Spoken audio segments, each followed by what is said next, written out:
Kasi to begin with, wala naman talagang vision ng presidente. When we elected him, what was the mantra? Just unity. Unity. And why was it unity? Because nakuha niya si Sara. No?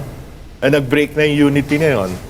O, ano, may vision ba? Ano vision natin? 20 peso rice, which was a stupid promise to begin with because it defies the laws of economics. I mean, nag-NFA ako ng 2.5 taon. No? Naiintindihan ko yung bigas. No? Ano ang nagkukumbinsi sa inyo, sir, na lahat ito ay estratehiya lamang para ma-divert yung attention po natin, sir? 2 years down the road, tapos na yung term ni Presidente Marcos. BP. Unfortunately, it's been one of the most controversial presidencies in the country. Instead of redeeming, as it was hoped for, redeeming the name of the family, the father especially, anong nangyari, got embroiled in so many controversies. But the most lethal of all these controversies is the flood control scandal, which ironically, he quote-unquote exposed through Mahiya Naman Kayo. By next month, a year has passed, and hardly anything has moved in that fight against humongous corruption. Sobra hindi, basta we've never seen anything like it. Isa na namang former Chief Justice ang nagsalita, mga kadonatics, patungkol sa 2/3 na votes para makonvict si Inday Sara Duterte. Ang saad niya dito, mga kadonatics, okay, very clear, huwag niyong baguhin ang batas. Former Chief Justice Davide clarifies impeachment rules, 16 votes required for conviction. Ayan, nagsasalita na ang mga former justices, mga kadonatics, do not bend the law. Very clear ngayon. Saan tayo maniniwala? Kay Raffy Tulfo? Kay Luis Tro? Napapansin nyo ba dyan sa Senado, mga kadonatics? Hindi pa nagsisimula yung impeachment trial ni Inday Sara Duterte, pero yung majority na black ngayon ay sinasabing 16 is no longer valid for conviction, mga kadonatics. Dyan pa lang makikita mo na gustong-gusto na talaga nila na ma-impeach si Inday Sara Duterte. Hindi mo pa nakita yung mga ebidensya, pero gusto mo nang pababain yung counts, mga kadonatics, for conviction. It means naka-prejudge ka na, mga kadonatics, na ay talagang guilty si Inday Sara Duterte dahil gusto mo nang makonvict agad ito. Ganyan katindi. Well, anyway, ito. Ang ganda ng sinabi dito, mga kadonatics, patungkol sa impeachment, patungkol sa maleta. Itong journalist na to, ay kung banggitin yung unang pangalan niya, mga kadonatics, kasi sobrang blasphemous. Anti-Duterte talaga to. Pero yung na-interview niya, mga kadonatics, sobrang ganda ng mga sinasabi patungkol sa impeachment, patungkol sa mga baleta. Eto, panuurin nyo, grabe. Ano ang nagkukumbinsi sa inyo, sir, na lahat ito ay estratehiya lamang para ma-divert yung attention po natin, sir? Kasi, 2 years down the road, tapos na yung term ni Presidente Marcos. BP. Unfortunately, it's been one of the most controversial presidencies in the country. Instead of redeeming, as it was hoped for, redeeming the name of the family, the father especially, anong nangyari, got embroiled in so many controversies. But the most lethal of all these controversies is the flood control scandal, which ironically, he quote-unquote exposed through Mahiya Naman Kayo. But by next month, a year has passed, and hardly anything has moved in that fight against humongous corruption. Sobra, hindi, basta we've never seen anything like it. And when you backtrack, 2023, 2024, 2025 budgets pala, nagkaroon na ng sleight of hand, yung parang Houdini na, Sleight of hands. parang makalimutan yung mga importanteng proyekto at mapunta yung pondo sa unprogrammed funds na pagkatapos pinakikialaman na ng DBM, nire-release din in these anomalous projects. So this is not something that people are likely to forget. Sir Lito, pero ang defense naman ng Nola ka lang niyan bakit siya siya nga ang nagpakalat itong kontrobersiya na to. Siya yung kumbaga, pull the lid para ma-expose ito? Bakit siya ganun po depensa Ako ang nila? basa ko kasi, it was a reaction to something that happened before the SONA. Kasi nagkaroon ng baha. Sobrang ulan nun, nagkabaha-baha, hindi lang Metro Manila, Bulacan, Pampanga, all over the country nagkabaha-baha. And remember, the year before, in the 2024 SONA, he was taking pride in 5,500 flood control projects all over the country. So, his propagandists must have thought na may problema ang malaki, unahan na natin by saying yung mahiya naman kayo. Ang problema, okay, sinabi mo yon, pinalakpakan ka, yung mga pumalakpak pa nga, yung mga flood control congressmen, Para hindi mahalata. para hindi rin mahalata. Ang problema, anong nangyari since then? No? There have been a series of obfuscations. No? Excuse me. Diba? Maski sa Senado, malinaw na maraming ayaw kumbidahin or kung kumbidahin man, parang masyadong soft ang investigation na nangyari. So up to now, although people suspect who the masterminds are, I'm saying it with a plural and not the singular, pero walang formal investigation dito sa mga to. Kumbinsido Correct. kayo that the marine toting, the maleta delivering marines ay nagsasabi ng totoo? Ano po ang basihan po ninyo para paniwalaan po sila, sir? Unang-una, tingnan mo yung facial expression. Tingnan mo yung the way they come up with their stories. No? Kuminsan may mga sablay, kuminsan may mga sinasabi nila, may mga contradictions. No? But that's because you're talking of 18 plus 4. You're talking to different people. Hindi naman sabay-sabay yan na nag-deliver ng maleta. 18 plus 14 na ngayon. Hindi naman nila, I mean, when I'm sure Ping Lacson, who's a good investigator, can see that, no? Pag kasi ayos na ayos yung pagkakalatag ng mga sinasabi, mukhang, Tama. yun, may script. Script. Pero yung may konting mga mali-mali na ganyan, may konting mga contradictions, may konting discrepancies, but the story still remains, at mismo si Saldico naman, sinabi din yung maleta deliveries na yan, no? Maybe the figures are bloated, no? I wouldn't expect them to count that how much each maleta and then multiply it with the number of maletas, no? Pero malinaw na they were telling the truth, and you juxtapose this with what you saw dun sa kaila Alcantara, Hernandez and all na billiard table na groaning with $1 billion pesos or something of 1,000 peso bills, no? The visuals are there, no? The testimonies of the Ang problema, walang seryosong, ang ginagawa binubutasan natin no? Whether in traditional media or in the social media na kampi sa administration, binubutasan lang lagi, no? Yung kanilang testimony, no? Instead of ferreting out the truth, the whole unvarnished truth. Yun ang kulang. At yun ang hinihintay ng tao, ang tingin ko. Yeah, sampal yan kay sa journalist na itong mga kandidatics. Ha? Instead na ipapalabas talaga sa media yung talagang nangyayari mga kadonatics, ay mukha pa itong mga media ang nagtatakip sa katotohanan mga kadonatics. Di ba? Kaya isang malaking sampal to para sa kanila. Kasi sila ang apektado Ano pong pananaw ninyo kay Win Gatchalian as Senate President? He's a good guy. That's a good guy.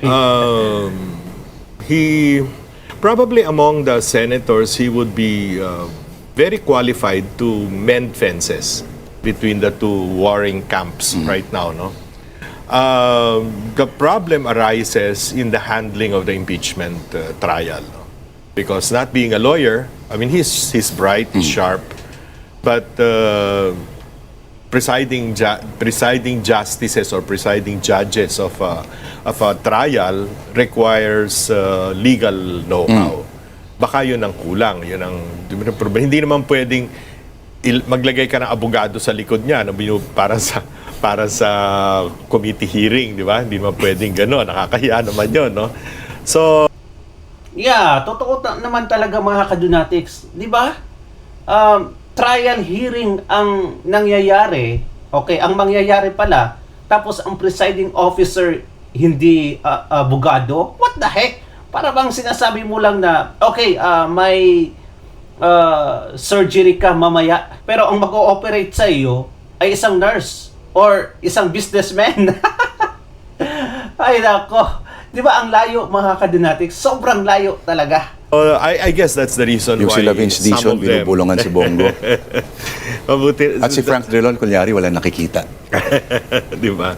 So, yun ang problema, no? So I guess that's the reason why sila mismo, some of them, have been suggesting na si Cheese Escudero ang mag-preside. Maganda hubang optics yun na si Cheese Escudero ulit. Ito ba ay Wala naman silang choice, eh. ito ba ay redemption time or Hindi sa ganon, Lord, no? Before the probe, Sobrang blasphemous talaga mga kadunatics. I would not, like, really? Anong pumasok sa isip ng magulang mo mga kadunatics para pangalanan ka ng ganyan? Di ba? Ay nako, kahit nga Jesus mga kadunatics is not good na, like for example, kung mumurahin ka, di ba? Sobrang blasphemous. Kaya, sa mga magulang dyan, huwag namang i-consider yung mga pangalan na mga sacred para sa anak nyo. Kasi, it's really not a good thing to hear. I checked nag-google ako nung the senators that I first elected. No, when I was quite young, when 21 pa noon ang Okay. para kang maging botante, no. 1946 ka pinanganak, so bumoto ka na. Yeah. Maganda-ganda pa ang mga pagpipilian nun. Lahat sila abogado. 1946. Si. Lahat sila abogado. Yung tinalo nila, mga bar top notchers din lahat. No? Ang mga tinalo nila, Tecla San Andresiga was the first woman bar top notcher. Kung sino-sino, no? Juan Liwag of Nueva Ecija, no? Ganon. Ngayon, limang abogado. 3 nandun sa side ni Alan Cayetano. Ang talagang may extensive trial experience lang dyan, si Marcoleta. Di ba? So, Yung dalawa, nasa kabila, si Kiko at saka si Cheese, no? Si Cheese medyo may trial experience, yung bata pa siya before he entered politics, no? Pero alam ko hanggang piskal lang. No, hindi pa umabot sa talagang full-blown trial, no? so yung hirit ni Marcoleta na, wala ka kasing legal training, may konting Totoo naman 'yon. Medyo hindi lang ang pagkakasabi. Pagkakasabi. Alright. So that is a big problem, ha? Binabanggit pa palagi na ang memorya ng Pinoy ay Maiksi. parang buhay ng mayfly. As a strategist, how do you play that to your advantage or to the client's advantage? Well, I think that's what government is doing right now. No? Marami namang una-una, ilan na ba ang naging press secretary sa atin? 5 in 3 years, no? Acting pa yung hanggang ngayon. Acting pa, oo. In fact, siyam sa kabinete ngayon, including the ES, is still acting, di ba? That's 40% of the entire cabinet. No? I mean, can you imagine that? Something like that. But anyway, alam ko meron silang mga consultants, isang Kano, 2 Europeans, no? Parang pre-snap elections. Oo. Tapos meron pang veteran marketing guru, no? Na nandoon din, no? Pero nagtataka ako bakit ganon. So, Sa lagay na yun, may mga consultants pa sila. Oo, may mga Tapos palpak yung mga paraan nila mga kadunatics. Diba? Sobrang palpak ng gobyerno ito. Can you imagine may consultant pa sila na mga westerners? consultants. So, parang nakikita ko nga, is parang every time may problema, anong takip dyan, anong gagawin natin, everything is reactive. Kasi to begin with, wala naman talagang vision ng presidente. When we elected him, what was the mantra? Just unity. Unity. And why was it unity? Because nakuha niya si Sara. No? And nag-break na yung unity ngayon. O ano, may vision ba? Ano vision natin? 20 peso rice, which was a stupid promise to begin with because it defies the laws of economics. I mean, nag-NFA ako ng nga. 2 kalahating taon. No? Naiintindihan ko yung bigas. No? Diba? At sabi mo, what policies sa kolom mo? Parang natatakot daw siya na baka isusunod sa kanya. Yun ang kain. Likely, kung ganon ang mga Babalik ang na rin. ratings, ano, babalik na rin daw lahat ng mga in-effort niya. At sabi, alin doon. Okay. Pero, At least mga kadunatics parang anti-Marcos dito itong journalist na to. Alin doon yung babalik na rin doon yung mga effort ni Bongbong Marcos. Sinabi niya kasi mga kadunatics na nababahala siya sa susunod na presidente kasi baka walang visa yung mga ginawa niya ngayon. Like, alin doon? Sir Lito, ano yung isang what is the most important political story na that journalists are missing right now? Should be writing about? That's a very difficult question to answer. Sorry. Hindi, kasi, I hate to be a Jeremiah of doom or gloom for that matter. No? But government has very little fiscal space to be able to do anything constructive so that the economy will perk up no, within the next 2 years. No? It's not because of Iran alone. It's because for the past 3 years nga, winaldas natin yung pera na dapat pumunta sa tamang infrastructure, pumunta sa health, sa education, and all the other basics. No? And then we've been, without having to give up our sovereignty issue over the West Philippine Sea, we did not have to push our relations to China into a Cold War. No? Because whether we like it or not, they're our biggest trading partner right now. We import so much from them. And at least there's still an export market for our fruits and other produce. No? So, wala kang nakikitang anong magagawa, no, to improve the situation of the common man. No? And by common man, I'm not referring to the ayuda recipients. I'm referring really to the middle class. Kasi the middle class has become the nouveau pauvre, the new poor. No? Hindi mo na ma-stretch yung income mo ngayon no? Dahil sa pagtaas ng presyo, no, ng pangunahing bilihin. At tataas pa yan. Yun ang nakakatakot. No? At nga di ba middle class kasi hindi yun safe kasi they're just one sickness or one typhoon away Precisely. from going back down through that line. Yeah, kaya nga pag nagtag-ulan na naman tayo at malakas yung mga ulan at Pero mabuti na lang. nagkaroon na naman ng El Nino. Pero ang problema sa El Nino, ang production natin sa September and October, no? At sa Meron susunod pa ba? na taon, yung May magiging aasahan pa- production natin. O baka yung production na iaangkat natin. Hindi, lahat magkakaproblema kasi tatamaan din ng El Nino ang Vietnam, Yes. Thailand, India, Pakistan. Yan ang pinagkukuhanan natin ng bigas. No? Kung sila tatamaan din ng El Nino, tayo tinamaan din ng El Nino, ano mangyayari sa presyo? So that's the problem. Aside from the fact na halos lahat na ng kinakain natin ngayon, ini-import na natin. No? So napakahirap kang kumilos o gumalaw within that yung mga initiatives na gagawin ng gobyerno para maibsan ang hirap ng tao. I'm worried about the boiling point. No? Nako. Sir Lito, ano yung isang pre-internet na campaign lesson from the pre-internet era that remains surprisingly relevant hanggang ngayon para sa inyo?